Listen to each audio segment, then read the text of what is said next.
semiconservativa, el modelo de Watson y Crick, conservativa y dispersiva. En la replicación semiconservativa, cada hélice doble hija contiene una cadena parental y otra recién sintetizada. En la replicación conservativa, sin embargo, una hélice doble hija está formada por dos cadenas sintetizadas de nuevo, conservándose la hélice doble parental. La replicación dispersiva da lugar a dos moléculas hijas cuyas cadenas contienen solo ciertos segmentos de ADN parental y otros sintetizados de nuevo. En 1958, los científicos estadounidenses Matthew Meselson y Franklin Stahl desarrollaron un refinado experimento para decidir entre los tres modelos posibles. Al diseñarlo, utilizaron un isótopo pesado del nitrógeno, el nitrógeno 15, y un método muy sensible para separar macromoléculas según su densidad. El método consiste primero en colocar una solución de cloruro de cesio en un tubo y luego ultracentrifugarla. Las moléculas pequeñas y densas del cloruro de cesio forman un gradiente de densidad menos concentrado hacia la boca del tubo y más concentrado hacia el fondo. Cuando las moléculas de ADN se centrifugan en esta solución, forman una banda en el punto del gradiente en el que el ADN y el cloruro de cesio tienen densidades iguales. Para el experimento se cultivaron células de Escherichia coli durante varias generaciones en un medio cuya única fuente de nitrógeno contenía nitrógeno 15, por lo que el ADN de esas bacterias finalmente contenía una gran proporción de nitrógeno que consideraremos pesado. Aunque la densidad de este ADN era solo alrededor del 1% mayor que la del ADN normal, formó una banda separada cuando se centrifugó en el gradiente de cloruro de cesio. A continuación, separaron las células del medio con nitrógeno 15 y las pusieron en un medio con nitrógeno 14, tomando muestras en la primera, segunda y las siguientes generaciones celulares. Extrajeron el ADN de las células de cada una de estas muestras y lo centrifugaron en una solución de cloruro de cesio. Como cabía esperar, cada nueva muestra de ADN contenía más ADN liviano que el anterior, ya que el ADN recién formado tenía que incorporar el nitrógeno 14 disponible. Además, y esto fue de importancia crucial, la densidad del ADN de la primera generación era exactamente intermedia entre la densidad del ADN progenitor pesado y la del ADN liviano común, como resultaría si cada molécula contuviese una cadena vieja, pesada, y una cadena nueva, liviana. En la siguiente generación, el ADN formaba dos bandas, una en la posición intermedia y la otra en la posición liviana. Este es el resultado esperado del modo de replicación semiconservativa. De hecho, el resultado es compatible solo con este modelo y el experimento se inicia con cromosomas constituidos por hélices dobles individuales. Si este video te gustó, le podés dar like y también te invito a compartir. Ok, entonces con ese experimento que realizaron, pues nos demostraron que en realidad esta teoría, la semiconservativa, era la que aplicaba para la duplicación de nuestro DNA. Muy bien, ahora vamos ya a entrar, empezar a conocer a nuestras proteínas, a todo nuestro proceso. Primero vamos a conocer a nuestras proteínas que están involucradas en el proceso y después vamos a ver la forma en cómo están actuando. Por ahí, yo creo que a varios maestros nos gusta manejarlo como esta obra de teatro de la replicación, en donde tenemos pues actores principales como nuestra DNA polimerasa, algunos actores secundarios que a lo mejor van a participar ahí en algunos detalles, pero que también son igual de importantes porque sin ellos pues no se realizaría la replicación.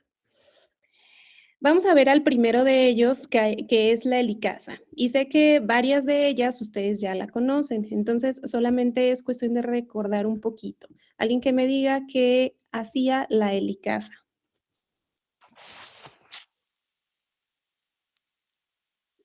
Adelante. Es la que rompe las cadenas, ¿no? ¿Cuáles cadenas? Las, Las cadenas de DNA. las cadenas de DNA, los nucleótidos o cuáles? A ver, Karen. Según yo, lo que rompería son los puentes de hidrógeno entre cada, ¿cómo se llama? Nucleótidos, creo, para separar las dos cadenas. Así es. Entonces, sí, si rompía algo, no rompe el ADN, sino rompe los puentes de hidrógeno que están uniendo las dos cadenas de ADN. Y entonces nosotros lo podemos observar aquí. Esta es la forma, digamos, diseñada en un software de cómo se vería nuestra helicasa. Es como una especie de donita que esta nada más se va a unir a una cadena sencilla del DNA y vamos a ver cuando veamos el origen de la replicación que si nuestra doble cadena está tal cual como doble cadena, esta no puede llegar a unirse. Ella solo llega a identificar cuando se encuentra separada una región, es decir, cuando hay una sola cadena. Entonces, lo que hace simplemente es allí como que englobar a nuestro ADN y a través del uso del ATP empieza como a empujar, de hecho es un efecto mecánico lo que hace, empujar para ir rompiendo la unión, estas uniones débiles que decíamos, comparadas, por ejemplo, con los enlaces fosfodiéster, que son uniones fuertes, son uniones covalentes, estas son uniones más débiles, entonces con el empuje que hace esta helicasa puede llegar a romper pues los puentes de hidrógeno para separar las dos cadenas de ADN. Muy bien. Vamos con nuestras proteínas SSB. ¿Han escuchado de ellas o Single Strand DNA Binding?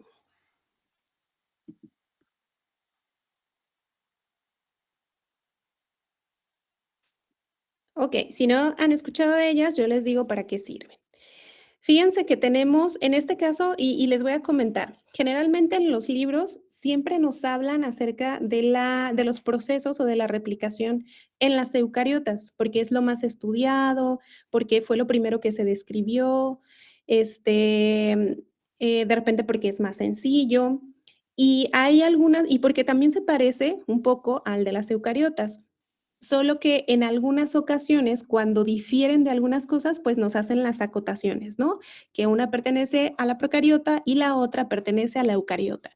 Pero si por ahí no hacemos distinciones, estarían funcionando de la misma manera. Por ejemplo, aquí nos dice la helicasa, acá nos dice, no nos diferencia, ¿no? Entonces, helicasa presente en procariotas, eucariotas.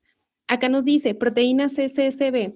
Estas proteínas SSB son proteínas ligantes de DNA de hebra simple y estas están presentes en las procariotas, estas SSB, mientras que sus homólogos, es decir, como su equivalente en las eucariotas, son estas proteínas de replicación A, llamadas RPA. Hacen lo mismo, solo así las llamamos en procariotas, SSB, mientras que en las eucariotas, RPA. ¿Y qué es lo que hacen estas proteínas? Pues lo que hacen es que una vez que pasa la helicasa y que va quedando libre nuestro DNA, va quedando separado, estas proteínas empiezan a unirse a estas cadenas sencillas con dos objetivos principales. Uno, mantener la linealidad para que la polimerasa pase por ahí y no tenga ningún problema para leer, porque normalmente nuestro RNA, cuando está, o sea, nuestro DNA, y perdón, dije RNA, nuestro DNA y RNA también, pero en este caso nuestro DNA, puede llegar a ser autocomplementariedades. ¿Por qué? Pues porque hay muchas letras ahí que se repiten y forman pues enlaces, ¿no? Hay, por aquí hay una T, por aquí hay una A, por aquí hay una G, por aquí hay una C. Es muy común que hagan autocomplementariedades cuando no se encuentra unido con la otra cadena de ADN con sus puentes de hidrógeno. Entonces, si nosotros no tuviéramos estas proteínas que nos mantuvieran alineado o de forma lineal nuestro ADN, pues lo que pasaría es que la DNA polimerasa podría llegar a estas regiones y podría uno desacoplarse, porque ella es como muy picky para eso. Ella dice, a mí tenme todo listo y yo te trabajo, pero si encuentro algún obstáculo, yo así dejo mi trabajo, ¿no? Entonces, cuando llega aquí, lo que hace es o se puede desacoplar o puede saltarse y entonces ya no tendríamos esta región que está formando autocomplementariedad y entonces tendríamos pérdidas de regiones en nuestro genoma. Entonces, esa es una actividad muy importante que hace. Y la otra muy importante que hacen estas proteínas también es proteger al ADN de lo que nosotros, y creo que ya lo hemos platicado, llamamos las nucleasas. En este caso, las DNAsas. Creo que por ahí ya habíamos comentado que estas enzimas que nosotros tenemos en nuestra célula, ya sea en el citoplasma o incluso en nuestro núcleo, son enzimas que fuimos adquiriendo evolutivamente para defendernos, sobre todo de los virus de DNA o virus de RNA. Y entonces, todo aquello que no está marcado por algo, alguna marca que no tenga alguna marca que diga que es de la célula humana, o bueno, de la célula de algún organismo, que es de la célula eucariota, pues entonces estas enzimas llegan y lo degradan. Vamos a ver que, por ejemplo, en el RNA tiene sus marcas, aunque es una sola línea, es una sola cadena, tiene sus marcas para poderlas proteger y para que se identifiquen como que es algo propio. Y en este caso, estas son las marcas, estas proteínas son las marcas que impiden que estas DNAsas, en este caso estas nucleasas, lleguen y corten y degraden nuestro ADN. Entonces también nos sirve para protección del ADN cuando se encuentra como cadena sencilla. Muy bien. Entonces, segundos actores, SSB. Después, DNA polimerasa. DNA polimerasa. Esta DNA polimerasa, pues es nuestro actor principal, ¿no? Es aquella que se encarga de polimerizar, que quiere decir, pues que agrega los nucleótidos. Em, Muchas cosas que decir acerca de la DNA polimerasa. Por ejemplo, pues necesita un DNA que sea monohebra, o sea, una sola hebra del DNA, que su sustrato son desoxinucleótido trifosfatos. ¿Qué es eso?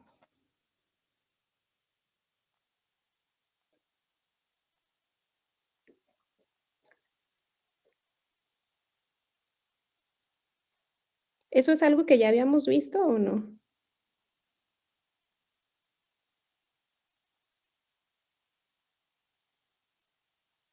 ¿No es cuando el nucleótido está activado? Porque Está. creo que necesita estar activado no, es cuando el aminoácido está activado, perdón, según creo, no estoy seguro. Ahorita todavía no estamos hablando de aminoácidos. Entonces, acá, a ver, dice desoxinucleótido trifosfato.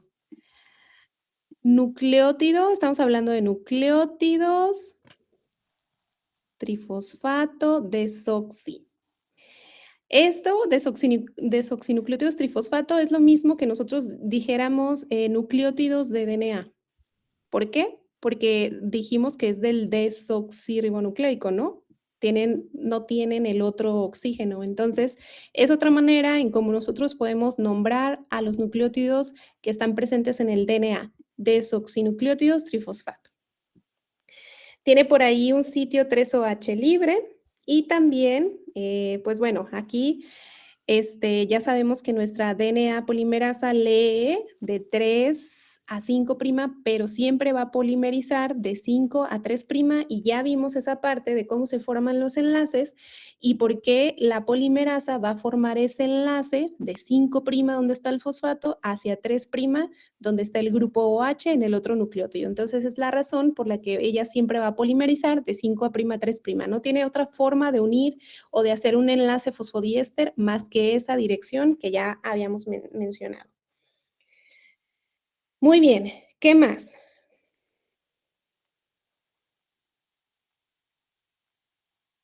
Ok, denme un segundito nada más para avisar que llegó alguien que estaban esperando en el app.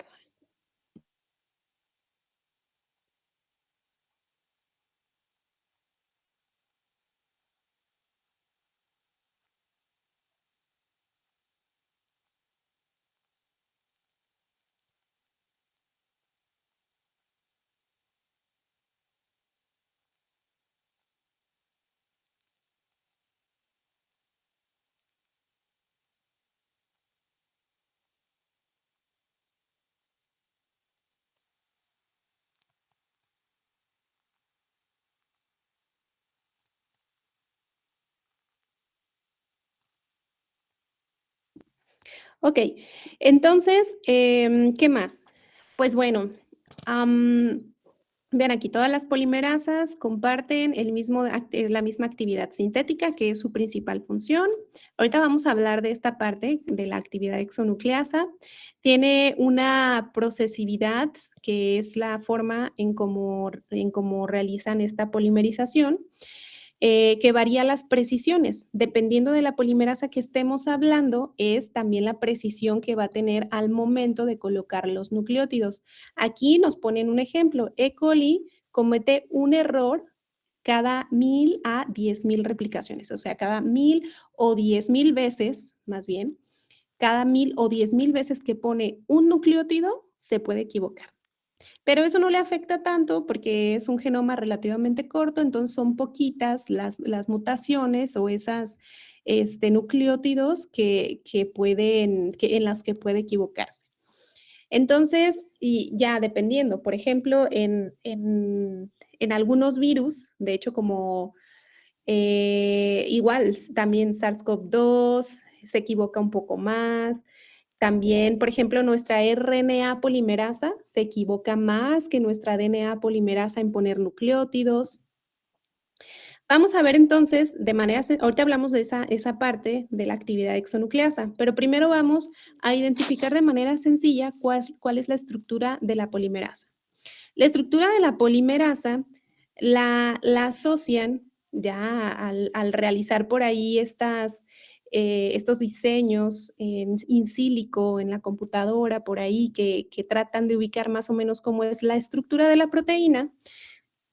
Ellos lo ubican o la relacionan como si fuera una mano o un guante de béisbol, en donde identifican, tiene muchas subunidades con muchas funciones, pero ubican 3 principales. Y nos vamos a quedar con esas 3 principales, es suficiente para nosotros. En donde, por ejemplo, tenemos a la palma, acá está la palma de la mano, la cual es un dominio altamente conservado. ¿Qué quiere decir esto? Que no cambia, es muy difícil que estos dominios o estas regiones muten, es muy difícil, son muy conservados, que contiene un sitio catalítico, es decir, esta palma es dentro de todo, digamos, la parte más importante porque aquí se realiza el enlace fosfodiéster, es el sitio catalítico, es donde va a llegar el nucleótido y aquí se va a unir al otro nucleótido, es donde se va a formar el enlace y entonces se va a ir construyendo la cadena poco a poco. Entonces, palma de la mano que tiene el sitio catalítico y es altamente conservado. Después tenemos a los dedos, acá dice fingers. Lo que hace es que nos ayuda a colocar nuestra hebra de DNA en la posición correcta del sitio catalítico para que no se nos mueva, para que esté bien ubicada. Todos esos dedos nos sirven para eso. Mientras que el pulgar lo que va a hacer es agarrar un nucleótido o desoxinucleótido que se encuentre por acá y entonces lo va a tomar y lo va a poner acá en el sitio catalítico para que se haga el enlace. Háganlo con la mano, así como si ustedes con el pulgar, súbanlo y bájenlo como si estuvieran poniendo un nucleótido en la palma de su mano, como si estuvieran agarrando algo y poniendo un nucleótido en la palma de su mano, pues más o menos así trabaja la polimerasa. De manera sencilla, así la podemos ubicar.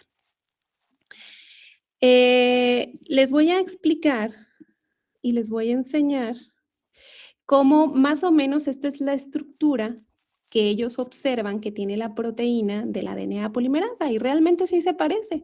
Por acá tenemos al pulgar, por acá tenemos a los dedos que nos están ayudando a ubicar a nuestra cadena, a sostenerla y por acá tenemos el sitio catalítico. Y entonces, aquí vamos a hablar acerca de la otra actividad, además de la polimerasa, de la actividad de polimerización que tiene principalmente nuestra DNA polimerasa. Vamos a hablar de otra actividad que es la exonucleasa, que no todas las polimerasas las tienen, pero en específico de la que estamos hablando nosotros, que es la DNA pol específica para nuestra replicación, pues esta sí la tiene. Y que esta es una ventaja porque esta nos ayuda a corregir errores. En realidad, fíjense aquí, empezamos con el lado izquierdo. Acá está nuestra polimerasa, está agregando sus nucleótidos de manera normal, los rojos por ahí son los correctos, y por aquí se observa un nucleótido que lo marca en verde. ¿Por qué? Porque dice que este es un nucleótido que se incorporó de manera incorrecta. ¿Se pueden incorporar nucleótidos de manera incorrecta? Sí, sí se puede. ¿Por qué? Porque de repente también están formando enlaces, no los enlaces correctos, y tal cual eso es lo que identifica nuestra DNA polimerasa.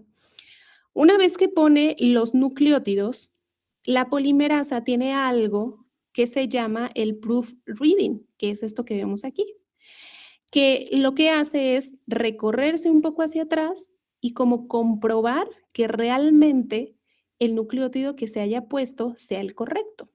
¿Y cómo detecta eso? Pues fíjense, nosotros hablábamos, ¿no? Acerca de los enlaces que se formaban entre nuestros diferentes nucleótidos. Y entonces decíamos, en timina y adenina solo se forman 2 enlaces y estos 2 enlaces hace que haga un giro muy específico y que por eso el giro muy característico de nuestra doble cadena de DNA es algo que ya se tiene bien registrado y que la célula ya conoce y en el núcleo se conoce súper bien, que debe de tener giros bien específicos, con ángulos bien específicos, porque de esa manera son las complementariedades que se deben de formar entre los nucleótidos. Y aquí lo tenemos, 50, 51, cuando se forma timina y adenina, citosina y guanina, 54 y 52 con sus triples enlaces. Pues cuando se agrega, también se basa en la cadena molde. Sí, claro, sí, claro. La cadena molde es la que le está dictando lo que tiene que poner. Y entonces, en la cadena molde, por ejemplo, va a estar la timina. Y entonces, él va a agregar, por ejemplo, una citosina. Y entonces, como no va a formar los ángulos correctos con respecto a lo que nos dicta la cadena molde, que ahí está nuestro nucleótido, la base y lo que les digo, nos va a decir qué debe de ir es la cadena molde. Eso sí, totalmente de acuerdo. Y entonces, cuando, por ejemplo, tenemos una timina, o en este caso, ya para hacerlo muy visual, bueno, acá está, una timina y llega algo que no es una adenina, por ejemplo, en este caso, la guanina, pues entonces va a establecer por ahí unos enlaces, pero unos enlaces forzados, unos enlaces que van a tener por ahí unos giros incorrectos y la cadena se va a empezar a deformar. Entonces, precisamente eso es lo que detecta nuestra DNA polimerasa y cuando detecta eso, manda al extremo con el nucleótido incorrecto hacia un dominio que está muy cercano al catalítico, que es el que está aquí abajito, que se le llama dominio exonucleasa. Como su nombre lo dice, ASA es una enzima, es un exo, esta la vamos a relacionar con el extremo, porque hay exo y hay endo. Las exonucleasas van a cortar solamente nucleótidos que se encuentran en los extremos. Las endonucleasas van a cortar o van a tener esa capacidad de poder cortar de manera intermedia, van a poder cortar en medio del DNA. Esta entonces es exonucleasa y entonces lo que hace es pues eliminar el nucleótido que detectó que está mal, lo va a regresar nuevamente al sitio catalítico y entonces nuevamente va a incorporar el nucleótido correcto según la cadena molde que tenemos y de esta manera va a seguir aumentando la cadena, va a seguir detectando, va a seguir corrigiendo y eso nos asegura que tengamos la menor cantidad de errores posibles y que nuestro DNA pues no esté mutadísimo como por ejemplo el VIH que es el que tiene la mayor tasa de mutación dentro de su genoma. ¿Dudas con esto?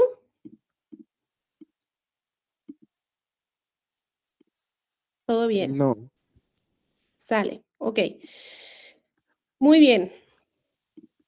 Ok, aquí nada más para que los conozcan, no se las van a aprender, pero esto que les estaba mencionando de la DNA polimerasa, pues en realidad está formada por muchas subunidades, que son todas las que vemos aquí, que la subunidad alfa, la epsilon, la teta, la beta, la phi, etcétera, ¿no? Y todas ellas tienen cada una tiene su función, ¿no? Por ejemplo, su unidad alfa, polimerasa, la epsilon tiene exonucleasa, teta, estimulación exonucleasa, etcétera, etcétera. Entonces, no es necesario que nos las aprendamos, solamente que sepamos que sí, nuestras DNA polimerasas son más complejas de simplemente a lo mejor ver una mano o un guante de béisbol, ¿no? Eso es nada más de manera sencilla para acordarnos de las funciones básicas que tiene la DNA polimerasa.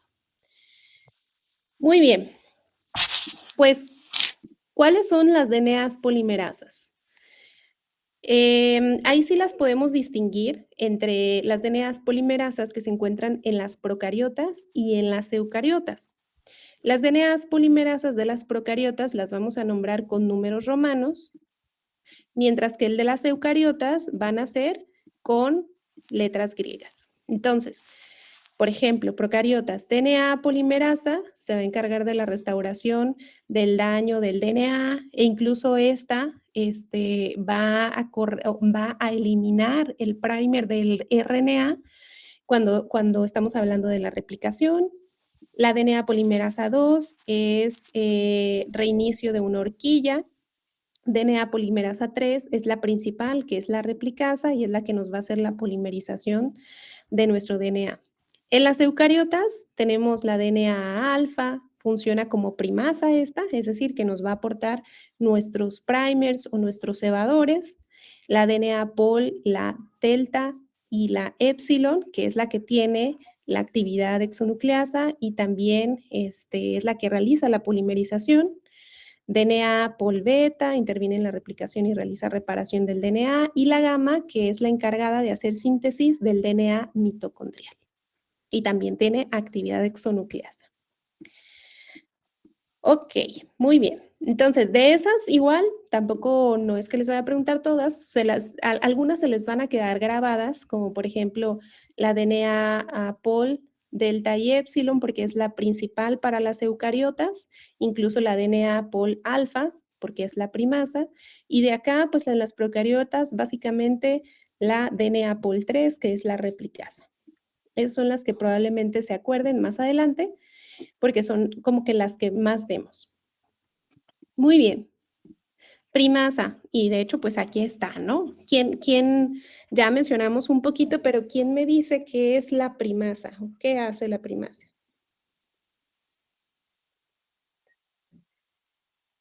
Es la que agrega pues los fragmentos de Okazaki, pero esa, a lo que recuerdo, pone un cebador, porque ya está leyendo la cadena, la discontinua, la que es de 3' a 5'. Ok. Y como esta no es, como esta no está con el orden de 5' a 3', no, sí. Como no está, bueno, no me acuerdo, pero como no está en el acomodo que tiene que ser, entonces esta primasa, junto a los cebadores, empieza a poner, pues los nucleótidos, correspondientes, pero de forma discontinua, a lo que recuerdo. Más o menos, más o menos. Más o menos, pero fíjate que esta primasa lo que hace es más bien poner los cebadores.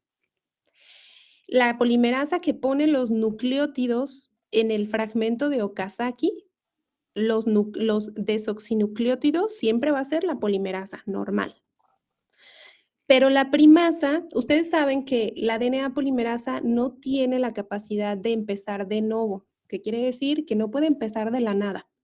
Ella forzosamente necesita un grupo OH, no le importa de qué, ni siquiera le importa de si es de un nucleótido de DNA o si es un nucleótido de RNA. O sea, a ella no le importa, ella lo único que quiere es un OH para llegar a anclarse ahí y empezar a hacer sus enlaces fosfodiéster. Entonces, esta primasa lo que hace es poner el cebador o poner el primer. Y este cebador o primer, que es un fragmento de RNA, acá está, sintetizar pequeños fragmentos de RNA de 8 a 10 nucleótidos, no solo en la cadena retrasada, también en la cadena continua. De hecho, porque también en la cadena continua necesitamos un inicio. La diferencia es, como bien nos decía su compañero, necesitamos ahí, como son muchos fragmentos en los que se va a hacer, pues necesitamos más primers para poder sintetizar esos fragmentos. Ya al final, cuando veamos como toda la parte integrada de cómo se realiza la replicación, vamos a ver el modelo de trombón en un video que la verdad lo ves y dices así de, ya entiendo cómo funciona esto de la cadena retrasada y cómo funcionan los fragmentos de Okazaki. Entonces, sí, más o menos es así, pero entonces quedamos que esta primasa lo que hace es agregar nucleótidos, pero de RNA, ribonucleótidos, para que después pueda llegar la polimerasa, utilizar el grupo OH y empezar a agregar los desoxinucleótidos, ¿no? Los nucleótidos de DNA. Muy bien, ok. Acá nada más algo también importante, que ya sabemos que pues no podemos tener una mezcla de RNAs con DNAs, ¿no? En nucleótidos de DNA y RNA en nuestra cadena. Entonces, después va a llegar una nucleasa, una RNasa H, que va a eliminar los nucleótidos de RNA y entonces otra polimerasa va a llegar a rellenar ese espacio, ya hay un grupo OH por ahí en un extremo, va a llegar a rellenar ese espacio con nucleótidos de DNA ahora sí. RNaSH, aquí está, enzima encargada de retirar los cebadores durante la síntesis de los fragmentos y en los procesos de reparación de ADN. Familia de endonucleasas no específica. Como les decía, estas endonucleasas pueden llegar a cortar en medio, entonces llegan y cortan en el fragmento donde está el RNA, y entonces ahora sí, tenemos que rellenar ese fragmentito y pues posteriormente llegan nuestra DNA polimerasa alfa para poder rellenar ese espacio. Ok. Ligasa. ¿Qué es la ligasa? Esta es la más fácil.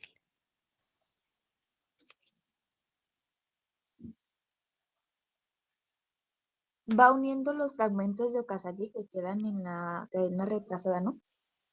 Ajá, exacto. Nos va uniendo entonces a los nucleótidos, a los fragmentos que se están generando por ahí cuando pues sustituyen los nucleótidos, pues, o sea, esta DNA polimerasa solo llega a unir nucleótidos, pero no puede unirlo con lo que ya estaba. Entonces, para eso existe la ligasa y su función es formar enlaces fosfodiéster entre un nucleótido y el otro, ¿no? Sella el enlace fosfodiéster. Muy bien, sencilla. Tenemos este cargador de pinza, es como el soldador, exacto, es el soldador ahí, que llega y ahí aplica su fuerza soldadora. Sí, muy bien. El cargador de pinza, ¿han escuchado de este?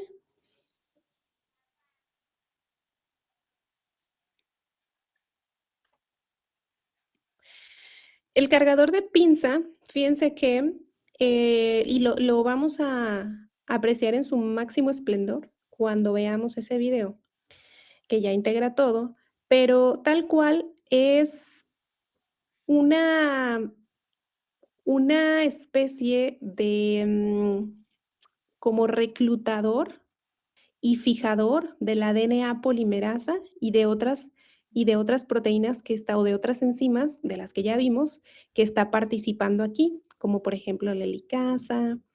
Este se encarga de mantenerlos unidos y de propiciar que todo el replisoma, o sea, todas las proteínas que están involucradas, pues no se vayan a desacoplar.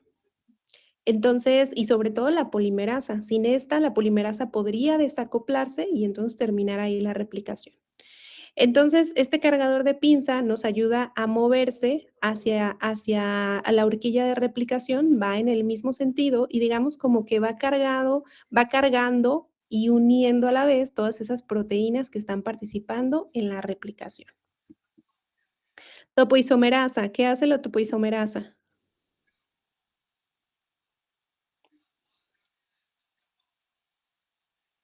se encarga de mantener la cadena abierta para que se pueda ir duplicando, creo.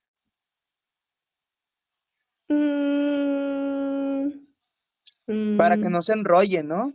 para que no se enrolle, Ya ajá. ve que usted decía que los mismos nucleótidos formaban sus enlaces cuando la cadena está bueno, cuando cuando solamente es de una sola cadena.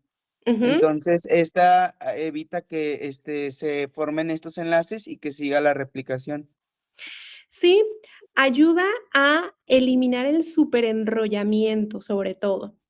Ustedes saben e imagínense que tienen a lo mejor una cuerda que es la doble hélice del DNA, y entonces si ustedes la abren desde el centro, van a ver que en los extremos, que nosotros les decimos que son las horquillas de replicación, si nosotros la abrimos cada vez más, más, más, más y más, los extremos se van a ir haciendo más tensos, se van a ir enrollando mucho más, ¿cierto o falso?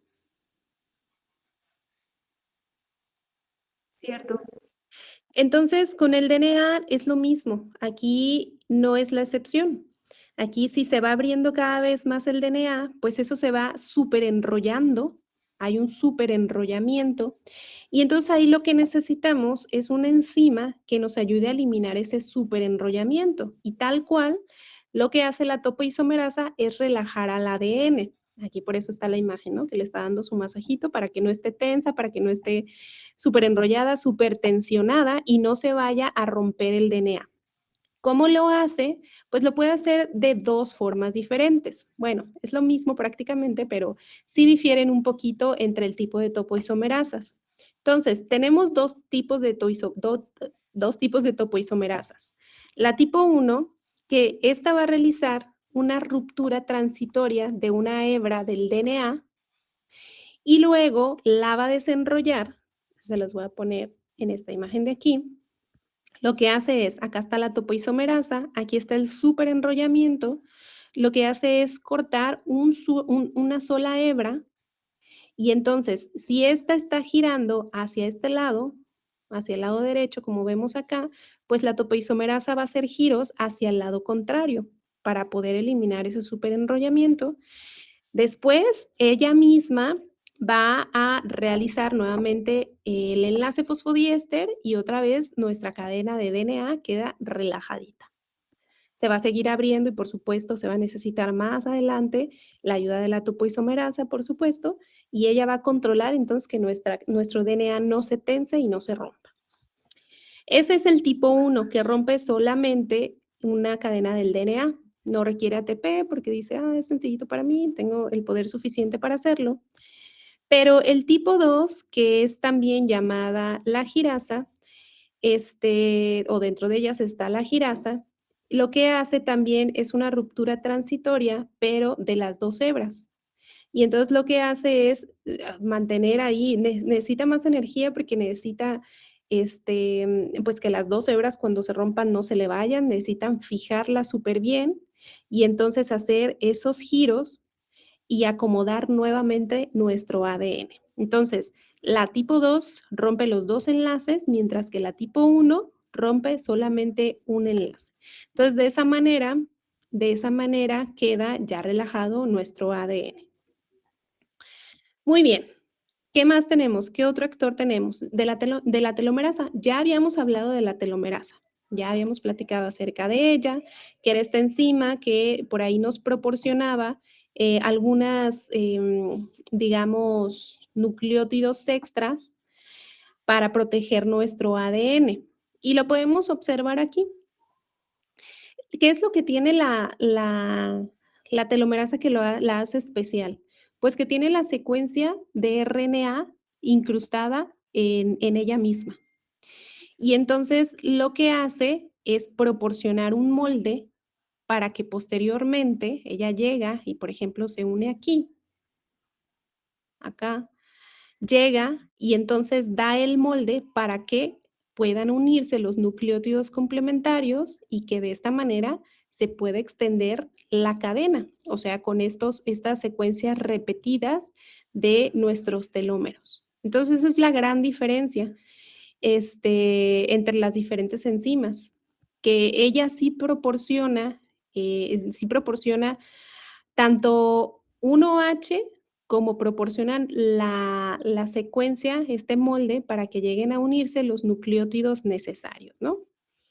Acá la mayoría de las células somáticas no se encuentra activa, en células germinales, espermatozoides y óvulos sí. Da origen a nuestro reloj, telomérico y acá tejidos fetales y en ciertas células. Ok, ahora sí, ya que conocimos como a los actores que están participando, vamos a entrar a cómo funciona nuestra replicación. Acá está como un diagrama en donde están pues todas las proteínas que por ahí estuvimos hablando, topoisomerasa, primasa, el cebador, el licasa, DNA polimerasa, ligasa, la pol-A, la CCBCB, etcétera, ¿no? Ok, vamos a empezar con el inicio, con las etapas. Inicio. Entonces, vamos a ver que de hecho para todos los procesos, vamos a ver que todo tiene un inicio, todo tiene como una parte de extensión o polimerización en este caso, y una finalización, ¿no? Entonces, el inicio se da en ciertos sitios de reconocimiento del DNA que le vamos a llamar en las procariotas, le vamos a llamar el órice. ¿Y esto cómo funciona o qué significa? ¿Se acuerdan que cuando hablábamos acerca de los tipos de enlaces que se formaban entre los nucleótidos timina, adenina, citosina, guanina? Decíamos que hay pues nucleótidos que tienen un doble enlace, ¿no? Adenina, timina. Entonces, ¿qué es lo que hace? Pues que en las regiones que son ricas en adenina y timina, porque esto no es al azar, los orígenes de replicación se forman en sitios específicos. Estas regiones ricas en adenina y timina, que ya se identificó que les va a costar menos trabajo realizar como un rompimiento primero de nuestros puentes de hidrógeno, pues llegan a unirse unas proteínas que se llaman iniciadoras. Llegan, identifican estas secuencias ricas de AT y lo que hacen es unirse a esa región y entonces empiezan a enrollarse, como lo observamos aquí, y empiezan a generar una tensión que provoca que los puentes de hidrógeno se rompan en las ATs que están contiguas a estas proteínas iniciadoras. Una vez que se hizo esta burbujita o este órice, que es el origen de la replicación, ahora sí llega la helicasa y decíamos, la helicasa solo puede identificar hebras o monohebras, ¿no? Hebras sencillas. Entonces llega la helicasa, se une cada una a una hebra, una en un sentido, la otra en otro sentido, porque ya sabemos que va a correr cada replisoma, digamos, va a correr hacia direcciones opuestas, porque son cadenas opuestas. Entonces va a llegar y entonces va a ser activada y ahora sí va a empezar a romper los puentes de hidrógeno hacia la horquilla de replicación. Una hacia la derecha, otra se unió en la otra cadena y va a ir hacia la izquierda. Entonces, el origen de replicación es este que observamos aquí cuando se hace, digamos, como esta burbujita con estas proteínas que fueron, que tensionaron esta región y entonces se hizo como esta burbujita para que llegaran a unirse nuestras primeras proteínas.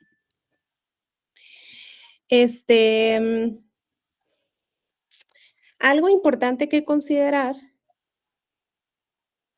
es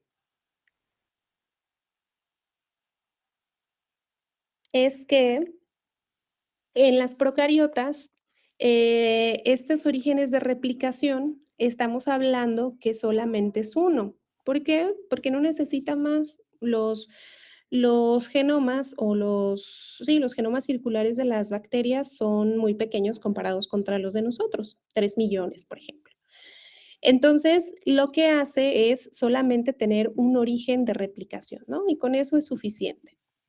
A diferencia de las eucariotas, en donde le vamos a llamar ORI, origen de replicación, nada más ORI, como lo vemos aquí.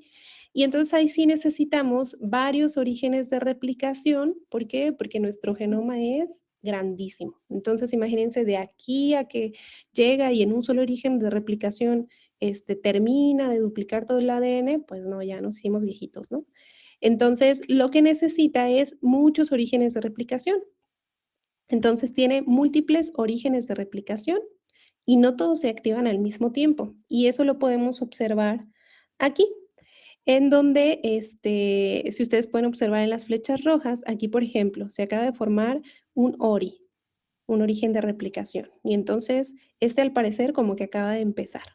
Mientras del lado derecho acá tenemos también que se hizo un ORI en su momento y entonces ya se hizo una burbuja de replicación porque ya llegaron todos y empezaron todas las proteínas y empezaron a duplicar la cadena, una más grande. Y acá tenemos otra todavía más grande y acá tenemos otra y así. Dentro de todo nuestro genoma va a haber múltiples orígenes de replicación y esa es una gran diferencia que tenemos entre procariotas y eucariotas. Ok. Vamos entonces a hablar acerca de una vez que se formó el origen de la replicación, entonces les comentaba, ¿no? Que llegan a unirse pues todas las proteínas necesarias para empezar la polimerización y a esto ya a lo que nosotros tenemos ya como empezar con nuestro DNA duplicado, con todo nuestro replisoma de un lado y del otro, es a lo que ya le llamamos horquilla de replicación o burbuja de replicación, que es diferente al origen, porque el origen solamente es como esa separación, como esa abertura que se hace, mientras que la horquilla de replicación es ya cuando tenemos todo lo que participa en la replicación, te les digo, lo que nosotros le llamamos replisoma, y que ya empieza a duplicarse nuestro ADN. Entonces, acá tenemos la forma en cómo se está replicando la cadena de las procariotas. Vean acá, corre hacia los dos lados, igual que las eucariotas, porque aquí hay un replisoma, acá hay otro replisoma, cada uno montado sobre la cadena con el sentido que corresponde. Entonces, ¿qué es lo que ocurre en las procariotas? Pues bueno, acá está el origen, aquí se realiza el origen, se empieza a hacer la horquilla de replicación, empieza a formar la doble cadena, por ahí forma una estructura que se le llama como en forma de teta, que está aquí, la letra griega, más o menos ellos la relacionan así, forma esta estructura porque pues se está duplicando y como todavía está unida de manera circular las cadenas viejas, pues se observa de esta manera. Una vez que termina la replicación, la replicación o la duplicación del ADN, pues en realidad todavía se encuentra unida las cadenas viejas, o sea, porque esta era una completa, ¿no? Era una doble cadena que se encuentra unida entre ella y entonces para poder realizar la separación de estas cadenas viejas que se encuentran unidas, utiliza una topoisomerasa que como vimos lo que va a hacer va a romper los enlaces fosfodiéster, va a separar las cadenas viejas y a través de una enzima que se llama recombinasa, entonces va a desenredar y nuevamente nuestra topoisomerasa va a cerrar los puentes de hidrógeno y entonces ahora sí nos van a quedar dos DNAs duplicados con una cadena vieja y una cadena nueva.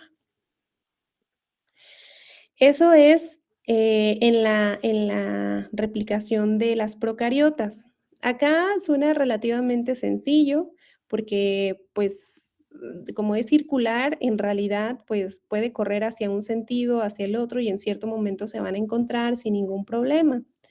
Sin embargo, ya cuando hablamos acerca de las eucariotas, pues nosotros sabemos que es más complejo, ¿no? Más complejo porque es más grande y cada una va a correr hacia un sentido, hacia el otro extremo y la otra, y nunca se van a llegar a encontrar porque este es lineal. Ok, entonces, bueno, aquí nada más antes de que se me olvide, acá observamos una microfotografía en donde Se puede observar por ahí la burbuja de replicación. Vemos cómo se desenrolla el ADN para poder realizar esto. Vemos cómo están acá los nucleosomas y cómo se ha demostrado que obviamente para poder replicar el ADN necesitamos que se produzcan más histonas. Entonces estamos en nuestra fase S, en nuestra fase de duplicación del ADN, donde también hay una gran producción de nuestras proteínas. ¿Se acuerdan que las células se preparan para entrar a la fase S, que es la de la duplicación? Entonces ya para ese entonces ya tenemos histonas necesarias para que las nuevas cadenas de DNA empiecen a enrollarse en esas histonas y que también empiecen a tener organización. Se utilizan histonas viejas con histonas nuevas y empieza a organizarse y de esa manera nuestro DNA no pierde organización. Muy bien, entonces, eso es en las procariotas, les digo. Ahí sí no hay problema porque es circular, etcétera.